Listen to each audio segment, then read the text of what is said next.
नोटाबंदीच्या महिनापूर्तीच्या निमित्तानं आज पंतप्रधान नरेंद्र मोदींनी जनतेचे आभार मानले। भ्रष्टाचार आणि काळ्या पैशाविरोधात सुरू केलेल्या यज्ञात भारतीयांनी लावलेल्या हातभाराबद्दल सर्वांना सलाम करतो, असं पंतप्रधान म्हणाले। सरकारच्या निर्णयानं सध्या जरी त्रास होत असला तरी भविष्यात याचे अनेक फायदे होणार असल्याचं मोदींनी ट्विट केलंय।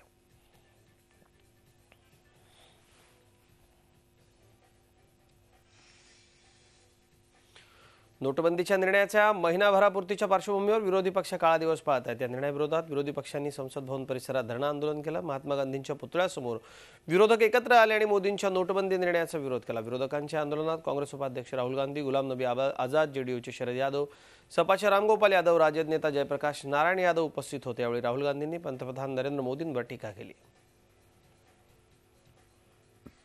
अगर लोकसभा में मुझे बोलने दे सरकार तो मैं पूरा साफ कर दूंगा, पूरा बता दूंगा ये पेटीएम क्या है, कैसे चलता है, पेटू मोदी कैसे होता है।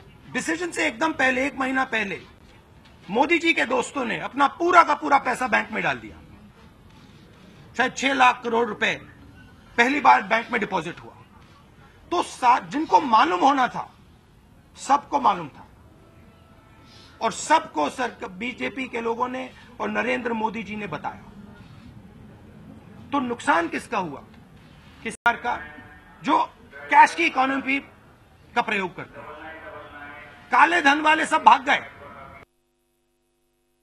आज पूरा 1 महीना हो रहा है जिस दिन से घोषणा हुई थी, उसी दिन की आज याद दिला रहा है कि पिछले 31 दिन में जो परिस्थिति गरीबों की हुई है इस देश में, किसानों की, मजदूरों की, छात्रों की, महिलाओं की, बुजुर्गों की, बच्चों की, स्कूल की फीस देने को नहीं है, घर में लोगों को तनख्वाह देने को नहीं है। कितने दिन बर्दाश्त किया जाए? पहले सोचा गया था कि 2-3 दिन की ये कठिनाई है, लेकिन अब ये महीने के ऊपर हो गया है। नोटबंदीचा निर्णय जाहीर करताना नरेंद्र मोदींनी 50 दिवसांची मुदत भारताच्या जनतेकडे मागितली होती। त्यातले 30 दिवस गेलेत, आता आणखी 20 दिवस उरले। त्यामुळे तोपर्यंत वाट पाहू अशी खोचक प्रतिक्रिया शिवसेना पक्षप्रमुख उद्धव ठाकरे यांनी नवी दिल्लीत दिली आहे। शिवसेनेने एवढंच ठरवलेलं आहे की 50 दिवसाचा वादा जर का पंतप्रधानांनी केला असेल आणि एकूण त्यांचा जो काय ऑनलाईन सर्व्हे वगैरे झाला त्याच्यामध्ये नेमके किती कोणत्या लोकांनी सहभाग घेतला कल्पना नाही, कारण कदाचित काही जणांनी आपल्याकडनंच मला सांगितलं की परग्रहावरच्या लोकांनी सुद्धा त्याच्यामध्ये सहभाग घेतला होता। नाही अरे बाबा कुछ भी हो सकता है। तर त्याच्यात 92% म्हणजे 8% कदाचित कनेक्टिव्हिटी नव्हती म्हणून ते राहिले असतील, असू शकेल असं। तर 92% लोकांनी याचं स्वागत केलं असेल तर बघू आपण। डॉक्टर मनमोहन सिंगना सुद्धा अर्थतज्ञ मानतो, कारण आपले पंतप्रधान होते, रिझर्व्ह बँकेचे गव्हर्नर होते, अमर्त्य सेन नोबेल पारितोषिक विजेते, असे अनेक लोक आहेत ज्यांना काही ना काहीतरी त्याच्यामध्ये एक पदवी किंवा काही मिळालेलं आहे, एक ओळख मिळालेली आहे। त्या तज्ज्ञांनी या सगळ्याला विरोध केलेला आहे। किंबहुना हा निर्णय अत्यंत चुकीचा आहे हे मत त्या तज्ज्ञांनी मानलेलं आहे।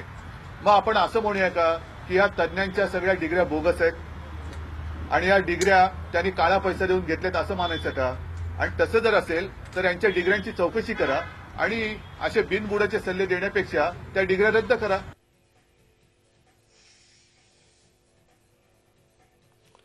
जम्मू काश्मीरच्या अरवानी आणि अनंतनाग परिसरात भारतीय जवान आणि दहशतवाद्यात जोरदार धुमश्चक्री सुरू आहे। भारतीय हद्दीत घुसखोरी करण्याचा दहशतवाद्यांचा डाव होता।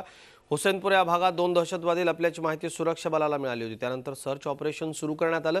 त्यावेळी दहशतवाद्यांनी भारतीय जवानांवर गोळीबार करायला सुरुवात केली। दहशतवाद्यांच्या गोळीबाराला भारतीय जवानांनी देखील चोख प्रत्युत्तर दिलं। आजपासून काही दिवसांपूर्वी देखील अशाच पद्धतीने या ठिकाणी दहशतवादी शिरले होते। काश्मीरात सतत गेले काही दिवस असे दहशतवाद्यांचे छुपे हल्ले सुरू आहेत, त्याला भारतीय सेना अत्यंत सामर्थ्याने तोंड देते। तमिळनाडूच्या राजकारणावर मजबूत पकड असलेल्या अनाद्रमुकच्या नेत्या जयललिता यांच्या मृत्यूनंतर त्यांचे चाहते अजूनही सावरलेले नाहीत। तमिळनाडूतलं जनजीवन पूर्वपदावर येत असलं तरी अनाद्रमुकचे कार्यकर्ते अम्मांच्या मृत्यूचा धक्का सहज विसरू शकत नाहीत। जयललितांच्या स्मृतीस्थळावर आदरांजली वाहण्याकरता अजूनही लोकांच्या रांगा लागतात। दुसरीकडे तमिळनाडूच्या राजकारणात वादळापूर्वीची शांतता दिसते। जयललितांचे वारसदार म्हणून ओ पन्नीरसेल्वम यांनी मुख्यमंत्रीपद स्वीकारलं असलं तरी अण्णाद्रमुकमधील दुसरं सत्तेचं केंद्र असलेल्या शशिकला यांच्याकडेही सर्वांच्याच नजर आहेत। शशिकला परिवार आणि पन्नीरसेल्वम यांच्यात शीतयुद्ध किंवा उघड संघर्ष सुरू झाला तर तमिळनाडूच्या राजकारणात मोठ्या उलथापालथी घडतील। त्यामुळे द्रमुकसह अन्य विरोधी पक्ष सध्या वेट अँड वॉचच्या भूमिकेत आहेत. उत्तर भारतात गेल्या आठवड्याभरापासून पसरलेल्या धुक्याच्या साम्राज्यानं रेल्वेच्या वाहतुकीवर मोठा परिणाम होतोय. आज दिवसभरात तब्बल 94 गाड्या उशिरानं धावत आहेत, तर 15 गाड्यांच्या वेळापत्रकात मोठे बदल करण्यात आलेत. याचप्रमाणे दिल्लीतून बाहेर जाणाऱ्या आणि दिल्लीत उतरणाऱ्या सगळ्या विमानांच्या वेळापत्रकात बदल करण्यात आले. दिल्ली आणि परिसरात मोठ्या प्रमाणात तापमानात घट झाली आहे. दिल्ली, लखनौ, पाटणा, जयपूर, भोपाळ या शहरांमध्ये पारा 15 अंशांखाली गेला. त्यामुळे थंडी आणि धुक्याच्या साम्राज्यानं संपूर्ण उत्तर भारतातल्या सामान्य जनजीवनाचा वेग कमालीचा मंदावला आहे.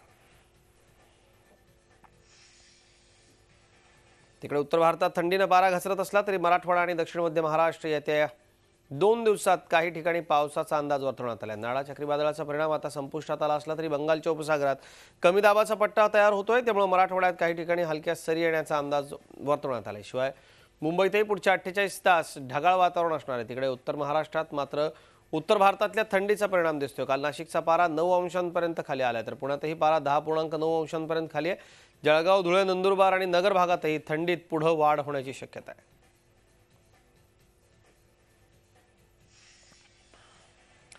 काळ्या पैशावर नियंत्रणाकरता पंतप्रधान नरेंद्र मोदी यांनी 500,000 रुपयांच्या नोटा बंद करण्याचा निर्णय घेतला आणि रत्नागिरी जिल्ह्यातील रोखीनं होणाऱ्या मच्छी व्यवसायाला सुद्धा ब्रेक लागला. मोदींच्या निर्णयाला महिना झाला, मात्र सोट्या पैशांची चणचण आजही बाजारात फिरल्यावर जाणवते. रोज कोट्यवधींचा व्यवहार मच्छी व्यवसायातून होतो, मात्र तो खर्च करता येत नसल्यानं मच्छीमारांची अडचण झाली. कारण हा पैसा बँकेत जमा होतो, पण काढायकरता मर्यादा आहेत. त्यामुळे मच्छीमार अडचणीत आहेत. रत्नागिरीतल्या मिरकरवाडा आणि दापोलीच्या हार्णे बंदरात तर रोज कोट्यवधींचा व्यवहार रोखीत होतो. मात्र मोदींच्या निर्णयामुळे याला चाप बसला.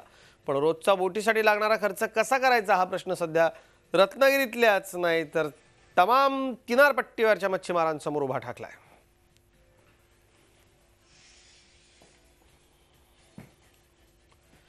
मराठा आरक्षणाचं श्रेय घेण्यावरून सत्ताधारी आणि विरोधकांमध्ये घमासान सुरू झाल्याचं पाहायला मिळतं. मराठा आरक्षणाचा प्रस्ताव विधान परिषदेत कोण मांडणार यावरून विनोद तावडे आणि विरोधी पक्षनेते धनंजय मुंडेंच्या जोरदार खडाजंगी झाली.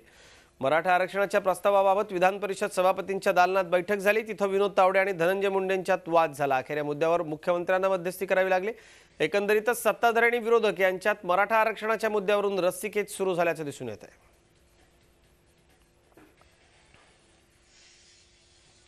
मागासवर्गीय विद्यार्थ्यांच्या शिष्यवृत्तीकरता केंद्र सरकारकडून मिळणाऱ्या 2154 कोटी परत गेल्याच्या मुद्द्यावरून आज एकनाथ खडसेंनी सरकारला घरचा आहेर दिलाय. झी मीडियानं केलेल्या बातमीच्या आधारे खडसेंनी सरकारला प्रश्न विचारला. एकीकडे विद्यार्थ्यांना 2-2 वर्ष शिष्यवृत्तीचे पैसे नाहीयेत, दुसरीकडे विद्यार्थ्यांना परीक्षेला बसू दिलं जात नाही आणि केंद्राने दिलेलं अनुदान परत जातं. ही विसंगती मांडून खडसेंनी सरकारला घरचा आहेर दिला. दरम्यान सरकारनं खडसेंच्या प्रश्नाला उत्तर दिलं नाही. त्यामुळे या मुद्द्यावर सरकारमध्ये असणारा अंतर्गत गोंधळ पुन्हा एकदा चव्हाट्यावर आलाय. दुर्बल वर्गाच्या संदर्भामधली सुद्धा चौकशी प्रलंबित आहे. या संदर्भामध्ये 2011 पासून तर 2014 पर्यंत ज्या ज्या ठिकाणी अशा स्वरूपाच्या इतर मागास आपल्या ओबीसी आपल्या आर्थिकदृष्ट्या दुर्बल विद्यार्थ्यांसाठी जे शैक्षणिक फी आहे ती संस्थांना काही ठिकाणी दिली नाही. नंतर त्याची प्रतिपूर्ती झाली तोपर्यंत विद्यार्थी ते शाळा सोडून आपल्या कॉलेजेस सोडून गेलेले होते. ती जी फी आलेली होती त्या शिक्षण संस्थांनी स्वतःसाठी वापरली. विद्यार्थ्यांना त्याचा फायदा झाला नाही आणि अशा स्वरूपाच्या तक्रारीची चौकशी आर्थिकदृष्ट्या दुर्बल असं म्हणतोय मी. त्याच्या चौकशीच्या संदर्भामध्ये या सभागृहामध्ये घोषणा झाली होती. त्याचे निष्कर्ष काय आहे आणि किती त्याच्यामधले कारवाई करण्यात आली फक्त ईबीसीच्या संदर्भामध्ये.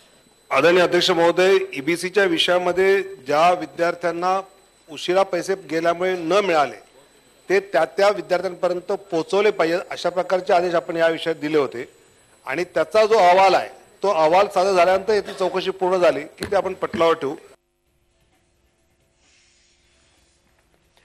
ठाणे मेट्रो भूमिपूजनाच्या कार्यक्रमात उद्धव ठाकरे यांना पंतप्रधानांच्या बाजूला बसवा अशी मागणी शिवसेनेचे आमदार प्रताप सरनाईक यांनी केली. विधानसभेत औचित्याच्या मुद्द्याद्वारे सरनाईकांनी ही मागणी केली आहे. ठाणे कासारवडवली मेट्रोचं भूमिपूजन पंतप्रधान मोदींच्या हस्ते होणार. या कार्यक्रमात मोदींच्या शेजारी उद्धव यांना बसवण्याची सरनाईक यांनी मागणी केली आहे. गेल्या 7 वर्षांपासून शिवसेनेनं मेट्रोकरता पाठपुरावा केल्याचा दावा सरनाईकांनी केला. मेट्रोचं श्रेय भाजपला मिळू नये याकरता शिवसेनेची ही केविलवाणी धडपड आहे का असा सवाल या निमित्तानं उपस्थित होतोय.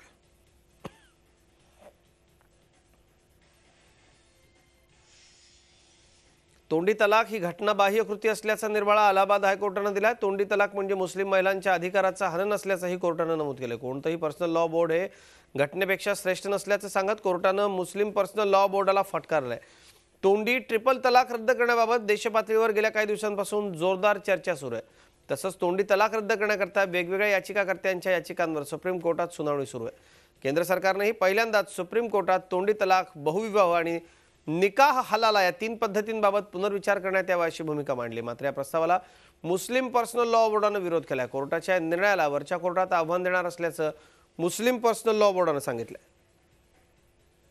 कई जगह सिर्फ भारतीय महिलाओं का आवाज जो सुना है वो सिर्फ हमारे कोर्ट ने सुना है, और इसके लिए हम न्याय देवता के तरफ से अपेक्षा जरूर करते हैं कि भारत की हर महिला के लिए जो कानून जरूरी है या जिसके लिए जो परिवर्तन जरूरी है वो जरूर करे। और इसके लिए इलाहाबाद हाईकोर्ट ने जो निर्णय लिया है वो किस तरीके से नतीजे तक पहुंचता है वो देखना जरूरी है। लेकिन हम उम्मीद रखते हैं कि मुस्लिम बहनों को इंसाफ मिलने के लिए, उनकी जिंदगी ठीक तरीके से जीने का अधिकार मिलने के लिए जरूर उनकी आवाज कोर्ट सुनेगी। कोल्हापूरच्या महापौरपदी पहिली मुस्लिम महिला महापौर विराजमान झाली। राष्ट्रवादी काँग्रेसच्या हसीना बाबू फरास यांची महापौरपदी निवड करण्यात आली। हसीना फरास यांना 44 तर भाजप आणि ताराराणी आघाडीच्या स्मिता मानेंना 33 मतं मिळाली। शिवसेनेचे 4 नगरसेवक गैरहजर राहिले तर उपमहापौरपदी काँग्रेसचे अर्जुन माने यांची निवड करण्यात आली। कोल्हापूर महापालिकेच्या इतिहासात प्रथमच एका मुस्लिम महिलेला महापौर बनण्याचा मान मिळाला आहे।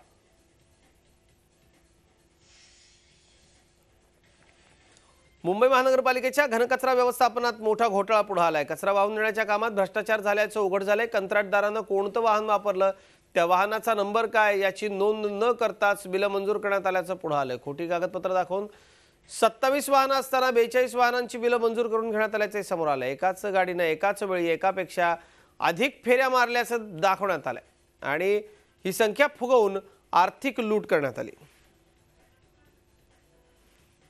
मला असं वाटतं की हे सगळं अधिकारी आणि कंत्राटदार यांचं संगनमत आहे आणि कुठल्या लोकांची यांना पाठिंबा आहे याची चौकशी झाली पाहिजे। आमची मागणी राहील की या सगळ्यांवर ज्या पद्धतीने रोड घोटाळ्यामध्ये तुम्ही कारवाई करणार आहात त्याच पद्धतीने या कचरा घोटाळ्यात सुद्धा कारवाई झाली पाहिजे।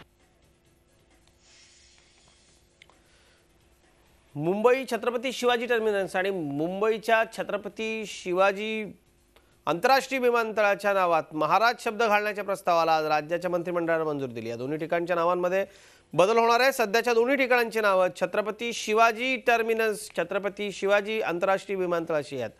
आजच्या कॅबिनेटच्या बैठकीत पुणे मेट्रोच्या पहिल्या टप्प्याला देखील मंजुरी देण्यात आली आहे।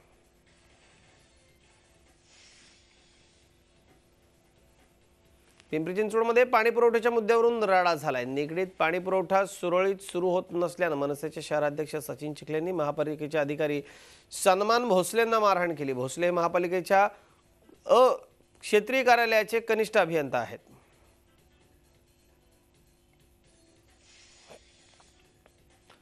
सिंधुदुर्गमधली महत्त्वाची आणि प्रसिद्ध आंगणेवाडीची जत्रा यंदा 2 मार्चला होणार आहे। प्रति पंढरपूर या नावानं आंगणेवाडीची यात्रा प्रसिद्ध आहे। यात्रेला सुमारे 10 लाख भाविक हजेरी लावतात। यात्रेनिमित्त सामान्यांसह नेते मंडळी दरवर्षी मोठ्या संख्येने येतात। यंदा मात्र नेत्यांची गर्दी वाढण्याची शक्यता आहे। मुंबई महापालिका निवडणुकीच्या पार्श्वभूमीवर नेते मोठ्या संख्येने आंगणेवाडीच्या यात्रेला येतील अशी चिन्ह आहेत। निवडणुकीच्या पार्श्वभूमीवर नवस बोलणे, नवस फेडणे याकरता नेते आंगणेवाडीला येण्याची शक्यता आहे।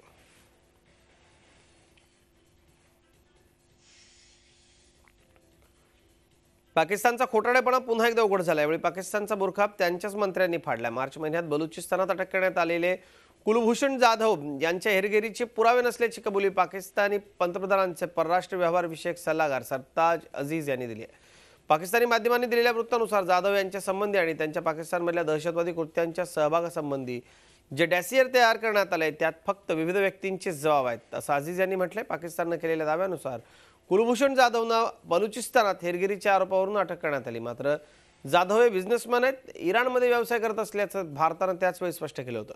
हा खोटारडेपणा जगासमोर उघड झाल्यानंतर पाकिस्तानने यावर सारवासारव केली। सरताज अजीज यांचा दावा पूर्णपणे चुकीचा असल्याचं पाकिस्ताननं म्हटलं।